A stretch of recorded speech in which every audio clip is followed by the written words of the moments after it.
हरे कृष्णा, राधे राधे। तो आपका ये जो हम लोग अपने चैप्टर को आगे कर रहे हैं, तो अगर आप नीट 2027 का अपीयरेंस रखना चाहते हैं, प्रिपरेशन करना चाहते हैं, तो आप बुक प्लस एकेडमी से जुड़कर अपने प्रिपरेशन को स्टार्ट कर सकते हैं।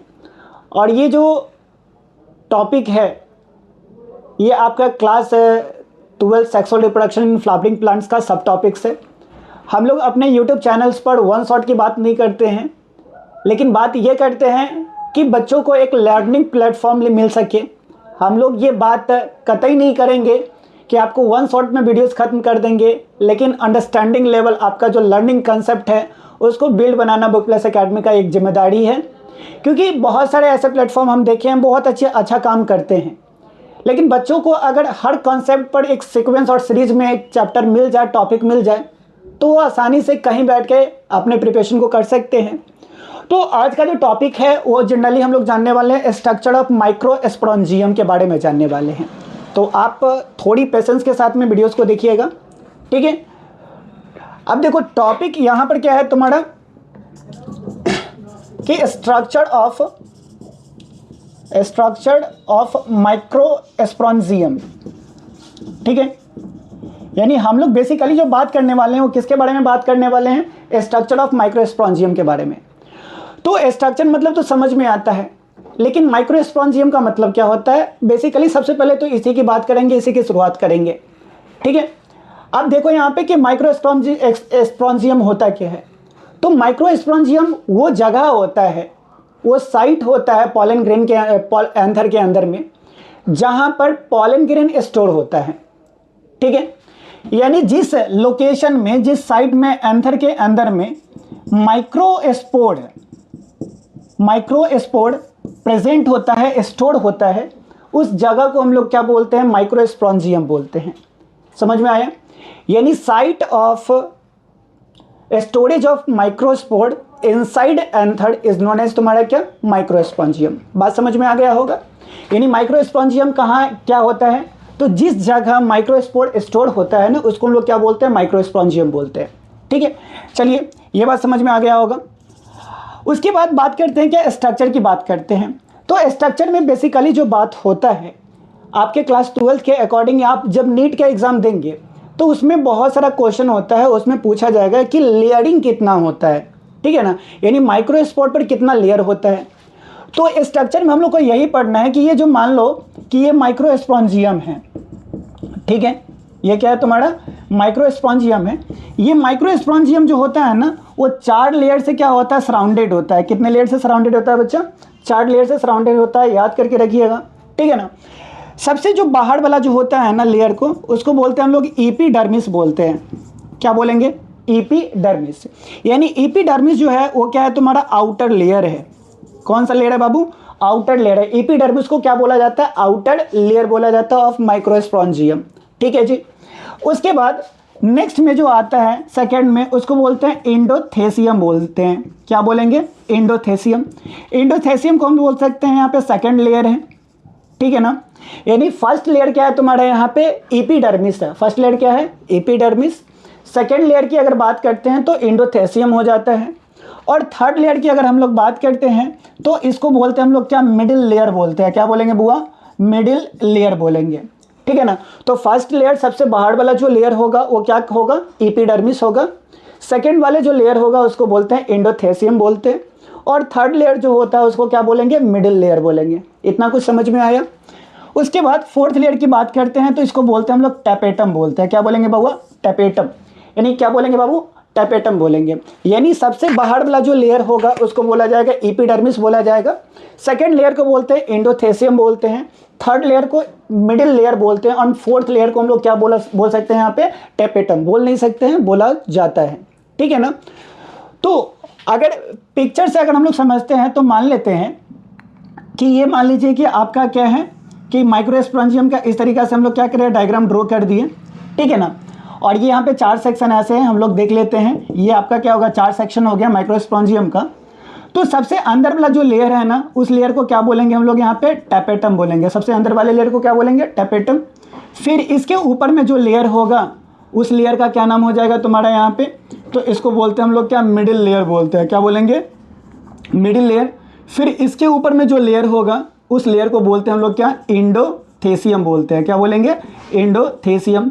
और सबसे बाहर वाला जो लेयर होगा ना, उस लेयर को क्या बोला जाएगा यहाँ पे, एपिडर्मिस बोला जाएगा। बात समझ में आया इतना, ठीक है।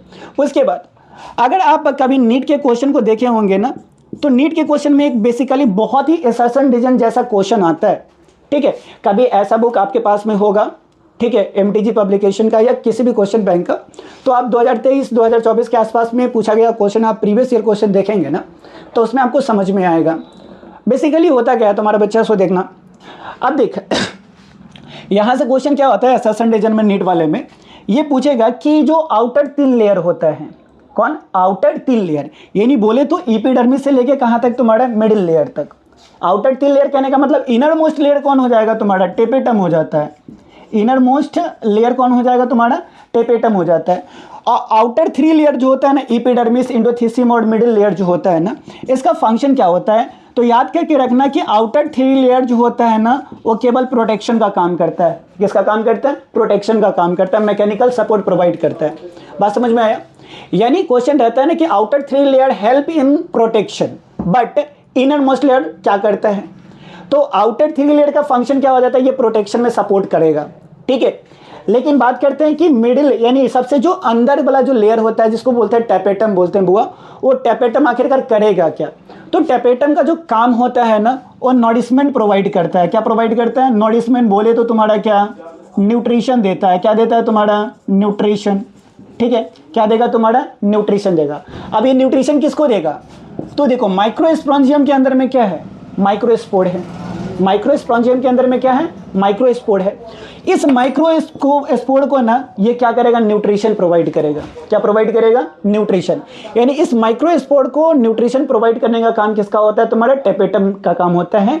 क्योंकि टेपेटम में क्या होता है कि ग्लैंडुलर टिश्यूज होता है, जो इसको क्या करता है, फूड प्रोवाइड करता है। समझ में आया, एक कुछ तुमको समझ में आ गया होगा, ठीक है। तो याद रखना कि outer 3 layer help in the protection, but inner most layer is help in the nutrition process, ठीक है। चलो जी, नेक्स्ट चलते हैं हम लोग यहाँ पे।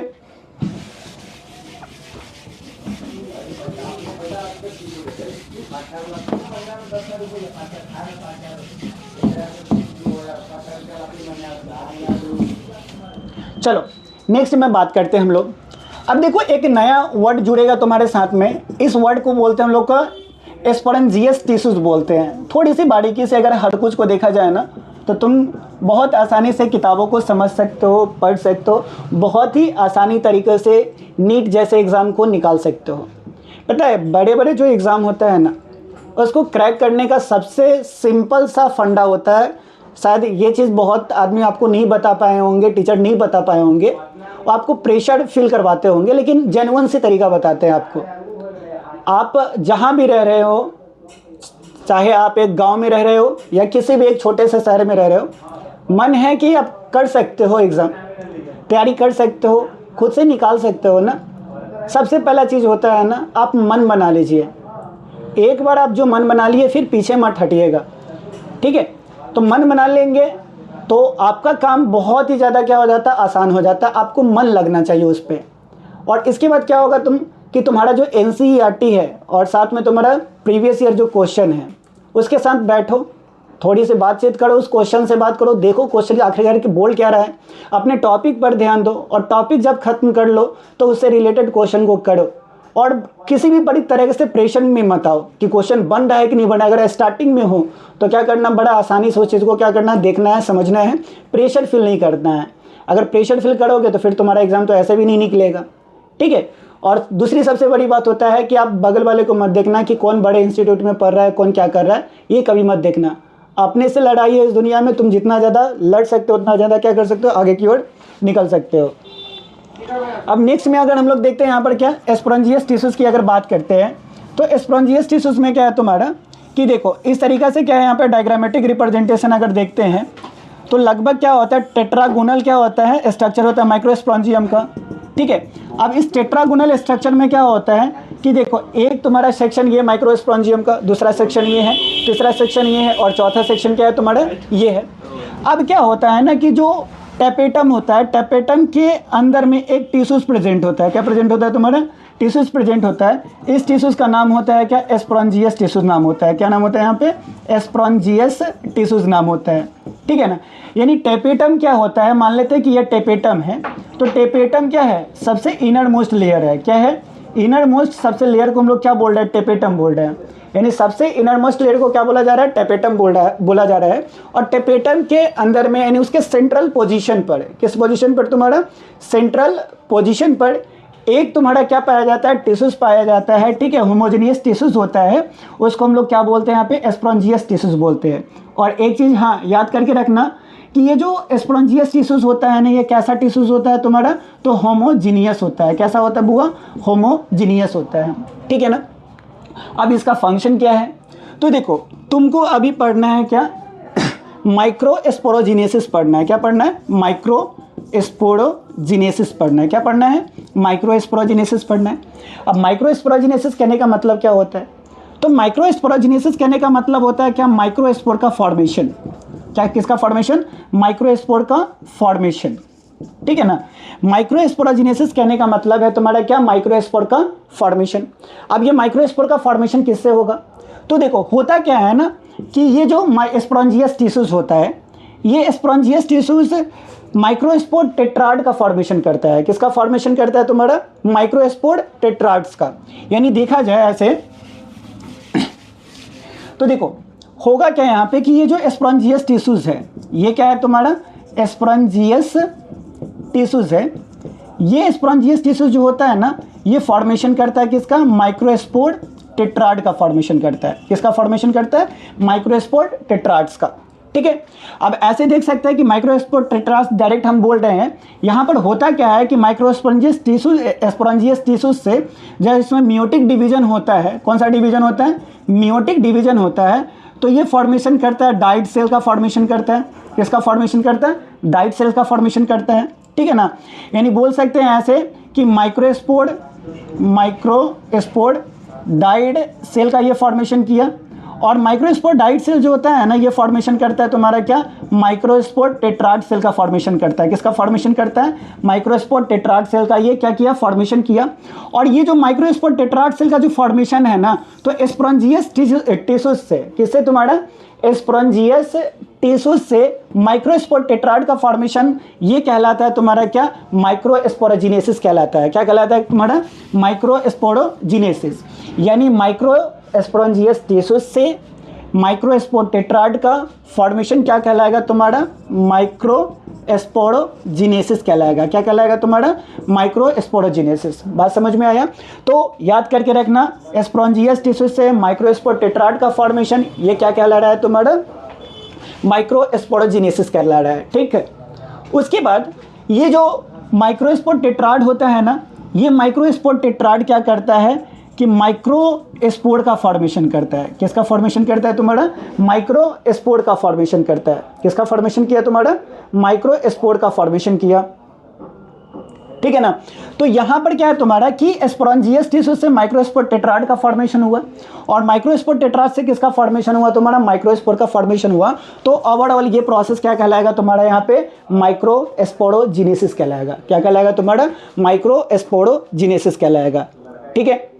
याद करके रखना तुम्हारा इसको, ठीक है। यानी स्पोरोंजियस टिश्यूज से माइक्रोस्पोर डायड सेल्स का फॉर्मेशन, और डाइड सेल से माइक्रोस्पोर टेट्राड सेल्स का फॉर्मेशन, और टेट्राड सेल से क्या तुम्हारा? माइक्रोस्पोर का फॉर्मेशन। तो ये टोटल जो कंबाइंड प्रोसेस है, ये प्रोसेस क्या कहला रहा है तुम्हारा? यहाँ पे माइक्रोस्पोरोजिनेसिस कहला रहा है। बात समझ में आया? ठीक है, चलते हैं आगे। फिर क्या है तुम्हारा कि ये जो माइक्रोस्पोर है ना, ये माइक्रोस्पोर जो होता है मेच्योर होके ना, ये किस में कन्वर्ट हो जाता है तुम्हारा? पॉलन ग्रेन का फॉर्मेशन करता है। किसका फॉर्मेशन करता है तुम्हारा? पॉलन ग्रेन का फॉर्मेशन करता है, ठीक है ना। यानी ये जो माइक्रोस्पोर है, ये माइक्रोस्पोर से किसका फॉर्मेशन हुआ तुम्हारा? पॉलन ग्रेन का फॉर्मेशन हुआ। एक बार आसानी से अगर इस सीक्वेंस को अगर देखा जाए बच्चा, तो तुमको पूरा के पूरा बातों को समझ में आ जाएगा कि कैसे क्या होता है। तो स्पोरोंजियस टिश्यू जब मियोटिक डिवीजन करता है तो माइक्रोस्पोर डायड्स, फिर माइक्रोस्पोर डायड जो होता है मियोटिक डिवीजन करेगा तुम्हारा, माइक्रोस्पोर टेट्राड सेल का फॉर्मेशन करेगा, और टेट्राड सेल्स क्या करेगा तुम्हारा? माइक्रोस्पोर का फॉर्मेशन कर देगा। टेट्राड सेल किसका फॉर्मेशन कर देगा तुम्हारा? माइक्रोस्पोर का फॉर्मेशन करेगा और माइक्रोस्पोर किस में कन्वर्ट हो जाएगा तुम्हारा, पॉलन ग्रेन में ये कन्वर्ट हो जाएगा। बात समझ में आया। अब बात करते हैं नेक्स्ट में।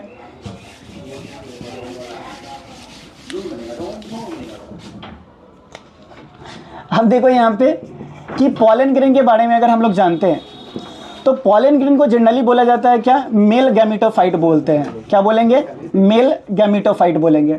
मेल गैमेटोफाइट कहने का मतलब होता है तुम्हारा कि ये इमेच्योर क्या है तुम्हारा, मेल गैमेट है। गैमेटोफाइट जब भी वर्ड आया ना तुम्हारा तो इसका मतलब होता है क्या तुम्हारा, यहाँ पे इमेच्योर गैमेट होता है। क्या होता है तुम्हारा, इमेच्योर गैमेट होता है। यानी इमेच्योर गैमेट कहने का मतलब ये पूरी तरीके से क्या है तुम्हारा, ये कैपेबल नहीं हुआ ताकि ये पॉलिनेशन के प्रोसेस में, फर्टिलाइजेशन के प्रोसेस में क्या कर सके, पार्टिसिपेट कर सके। ठीक है, अब ये गैमेटोफाइट हो गया। उसके बाद अगर इसका साइज देखते हैं ना तो 25 माइक्रोमीटर से तुम्हारा 50 माइक्रोमीटर होता है। और इस वाले सेक्शन को याद करके रखना, कहाँ से तुम्हारा साइज की अगर बात करते हैं तो 25 माइक्रोमीटर से कितना तुम्हारा 50 माइक्रोमीटर होता है। शेप की अगर बात करते हैं ना तो शेप जो होता है ना वो स्फेरिकल शेप होता है। कैसा शेप होता है तुम्हारा, स्फेरिकल शेप होता है। कैसा शेप है तुम्हारा, स्फेरिकल शेप है। ठीक है ना, तो ये थोड़ा मॉर्फोलॉजी को थोड़ा याद करके रखना कि पॉलन ग्रेन को क्या बोला जाता है, मेल गैमेटोफाइट बोलते हैं। इसका साइज कितना होता है, 25 माइक्रोमीटर टू 50 माइक्रोमीटर। और शेप कैसा होता है, स्फेरिकल होता है। और ये जो सेक्शन होता है ना ये बोर्ड लेवल के लिए और साथ में नीट लेवल के लिए क्या होता है, बहुत ही ज़्यादा इंपॉर्टेंट होता है, क्योंकि बहुत बार क्वेश्चन पूछा गया ये बात। ठीक है, उसके बाद अगर हम लोग देखते हैं यहाँ पर क्या स्ट्रक्चर देखते हैं, ठीक है ना, स्ट्रक्चर ऑफ पॉलन ग्रेन देखते हैं। क्या देखते हैं, स्ट्रक्चर ऑफ पॉलन ग्रेन की बात करते हैं। किसकी बात करते हैं बच्चा, स्ट्रक्चर ऑफ पॉलन ग्रेन की। ठीक है, तो देखो स्ट्रक्चर ऑफ पॉलन ग्रेन में क्या होता है कि जो पॉलन ग्रेन होता है ना वो जनरली 2 लेयर से क्या होता है, सराउंडेड होता है। पॉलन ग्रेन कितने लेयर से सराउंडेड होता है, 2 लेयर से सराउंडेड होता है। ठीक है ना, थोड़ा सा सीक्वेंस को अगर मेंटेन करके देखा जाए, ठीक है, अरेंज करके सबको एक दूसरे से लिंक करके देखते हैं तो बातों को आसानी से हम लोग क्या कर सकते हैं, समझ सकते हैं। ठीक है ना, तो देखो पॉलन ग्रेन जो है वो कितने लेयर से सराउंडेड है, 2 लेयर से सराउंडेड है। बाहर वाले लेयर जो होते हैं ना उसको बोलते हैं एक्साइन बोलते हैं। क्या बोलेंगे, एक्साइन। यानी ये क्या है तुम्हारा आउटर लेयर है। एक्साइन को क्या बोलते हैं, आउटर लेयर बोलते हैं। क्या बोलेंगे, एक्साइन को आउटर लेयर बोलते हैं। और इंटाइन जो है ना इसको बोलते हैं हम लोग क्या, इनर लेयर बोलते हैं। इंटाइन को क्या बोलेंगे बच्चा, इनर लेयर बोलेंगे। एक्साइन आउटर लेयर और इंटाइन क्या होता है, इनर लेयर होता है। ठीक है, उसके बाद एक्साइन हम लोग देखते हैं यहाँ पे। तो देखो यहाँ पे अगर हम लोग मान लेते हैं कि ऐसे अगर मान लेते हैं क्या ये पॉलन ग्रेन है, ये तुम्हारा इसका न्यूक्लियस है। ठीक है ना, तो ये अंदर में इसका साइटोप्लाज्म सब है तुम्हारा। और बाहर में ऐसे क्या होता है, एक डिसकंटिन्यूअस लेयर होता है। कैसा होता है तुम्हारा, डिसकंटिन्यूअस लेयर होता है। ठीक है ना, ये देखो डिसकंटिन्यूअस लेयर। यानी कहने का मतलब क्या है, सोच देखना कि यहाँ पर जो है ना तुम्हारा ये पूरा के पूरा क्या है, सर्कुलर नहीं है। यहाँ पे खुला हुआ है, यहाँ पे खुला हुआ है, तो टोटल के टोटल क्या है, सर्कुलर नहीं है। तो टोटल के टोटल सर्कुलर नहीं है तो इसको बोलते हैं हम लोग क्या, डिसकंटिन्यूअस लेयर बोलते हैं। क्या बोलेंगे, डिसकंटिन्यूअस लेयर, डिसकंटिन्यूअस लेयर बोलते हैं। तो अगर तुमसे अगर कोई पूछ दे कि बताओ कि जो आउटर लेयर होता है वो कंटिन्यूअस होता है कि डिसकंटिन्यूअस होता है, तो आउटर लेयर क्या है तुम्हारा, एक्साइन को क्या बोलते हैं, आउटर लेयर बोलते हैं। ठीक है, पॉलन ग्रेन के आउटर लेयर को क्या बोला जाता है, एक्साइन बोला जाता है। और एक्साइन जो होता है ना वो कैसा होता है, डिसकंटिन्यूअस होता है, यानी पूरा के पूरा सर्कुलर नहीं होता है। ठीक है ना, तो ये डिसकंटिन्यूअस है। और अंदर वाला जो लेयर है ना इसको बोलते हैं क्या, इंटाइन बोलते हैं। इंटाइन क्या है तुम्हारा, इनर मोस्ट लेयर है। इंटाइन कैसा लेयर है तुम्हारा, इनर मोस्ट लेयर है। और बाहर वाले क्या है, एक्साइन क्या है तुम्हारा, आउटर मोस्ट लेयर है। तो ये इंटाइन हो गया। और ये जो इंटाइन होता है ना ये कैसा होता है, कंटिन्यूअस होता है। कैसा होता है तुम्हारा, कंटिन्यूअस होता है। ठीक है ना, यानी इंटाइन क्या है, कंटिन्यूअस लेयर है, क्योंकि देखो यहाँ पे ये वाला जो है ना पूरा के पूरा क्या कंटिन्यूअसली है तुम्हारा। ठीक है ना, तो इंटाइन कंटिन्यूअस होता है और एक्साइन जो होता है ना डिसकंटिन्यूअस लेयर होता है। ठीक है, अब बात करते हैं नेक्स्ट में। देखिए यहाँ पे कि जो बाहर वाला लेयर होता है ना यहाँ से इसके केमिकल कंपोजिशन पर क्वेश्चन आता है। क्या आता है तुम्हारा, केमिकल कंपोजिशन पर। देखो अंदर वाले लेयर का केमिकल कंपोजिशन उतना इंपॉर्टेंट नहीं है एग्जाम के लिए, लेकिन बाहर वाला जो है ना जिसको एक्साइन बोलते हैं उस पर मल्टीपल टाइम्स क्या है नीट के एग्जाम में क्वेश्चन आ चुका है। ठीक है, यानी मल्टीपल टाइम्स नीट के एग्जाम में क्या किया गया है, एक्साइन से क्वेश्चन पूछा गया है। ठीक है ना। तो बच्चा यहाँ पर देख कि एंजाइम की सबसे पहली बात करते हैं। तो एंजाइम जो होता है ना एक केमिकल से बना होता है जिसको बोलते हैं हम लोग क्या, स्पोरोपोलेनिन बोलते हैं। क्या बोलेंगे, स्पोरोपोलेनिन बोलते हैं, ठीक है ना। यानी केमिकल कंपोजिशन में देखा जाए तो एंजाइम जो है एक बहुत ही ज़्यादा स्ट्रॉन्गेस्ट, ठीक है ना, जिसको बोलते हैं स्ट्रॉन्गेस्ट केमिकल से बना होता है, उसको बोलते हैं क्या, स्पोरोपोलेनिन बोलते हैं। उसको बोलते हैं क्या, स्पोरोपोलेनिन एंजाइम है। ये कैसा है तुम्हारा, तो एक तरह का एंजाइम है। स्पोरोपोलेनिन क्या है, एक तरह का एंजाइम है। इसका जो प्रॉपर्टीज होता है ना, इसको ज़्यादा टेम्परेचर दे, हॉट टेम्परेचर दे, ठीक है, अधिक टेम्परेचर के दे, तब भी ये क्या होता है, डिग्रेड नहीं होता है। ये किसी भी एसिड से क्या होता है, डिग्रेड नहीं होता है, इतना ज़्यादा क्या होता है, स्ट्रांग होता है, ठीक है ना। तो स्पोरोपोलेनिन एंजाइम जो है वो किसका फॉर्मेशन करता है, तो एंजाइम का फॉर्मेशन करता है। एंजाइम का क्या, एंजाइम में कौन सा केमिकल देखा जाता है, तो स्पोरोपोलेनिन। और इसका बिहेवियर क्या होता है कि ये ज़्यादा अधिकतर टेम्परेचर पर भी इसको रखा जाए ना तो ये डिग्रेड नहीं होता है, टूटता नहीं है, डिकम्पोज नहीं होता है। या एसिड, स्ट्रॉन्ग एसिड के प्रेजेंस में भी लाते हैं तो ये डिग्रेड नहीं होता है, इसका लेयर टूटता नहीं है, ठीक है ना। लेकिन याद रखना कि ये देखो, ये जो सेक्शन है ना, जो खाली वाला सेक्शन है, इसको बोला जाता है जर्म पोर बोला जाता है। क्या बोला जाता है तुम्हारा, जर्म पोर बोलते हैं। यानी ये वाला जो खाली सेक्शन है ना, इस सेक्शन को क्या बोलेंगे हम लोग, जर्म पोर बोलेंगे। क्या बोलेंगे, जर्म पोर। और इस जर्म पोर पर ना स्पोरोपोलेनिन जो होता है, इस जर्म पोर पर क्या है, स्पोरोपोलेनिन जो होता है ना वो एब्सेंट होता है। क्या होता है बाबू, एब्सेंट होता है। यानी इस जर्म पोर पर स्पोरोपोलेनिन क्या है तुम्हारा, एब्सेंट है। स्पोरोपोलेनिन कहाँ पे एब्सेंट होता है, तो जर्म पोर पर स्पोरोपोलेनिन क्या है, एब्सेंट रहता है। समझ में ये बात, ठीक है। लेकिन ये वाले लेयर में क्या होगा, प्रेजेंट होगा। जहां जहां भी तुमको खाली दिखता है वहां वहां पे क्या होता है, स्पोरोपोलेनिन एब्सेंट होता है। इसका भी रीजन होता है, अब देखते हैं क्या रीजन है। तो हम लोग बात कर लिए कि एंजाइम का केमिकल कंपोजिशन क्या है, स्पोरोपोलेनिन है, ठीक है। उसके बाद नेक्स्ट में अगर बात करते हैं, इंटाइन की बात करते हैं। तो इंटाइन जो है ना वो सेलुलोज से बना होता है। किससे बना होता है तुम्हारा, सेलुलोज से बना होता है। इंटाइन किससे बना होता है, सेलुलोज से, ठीक है ना।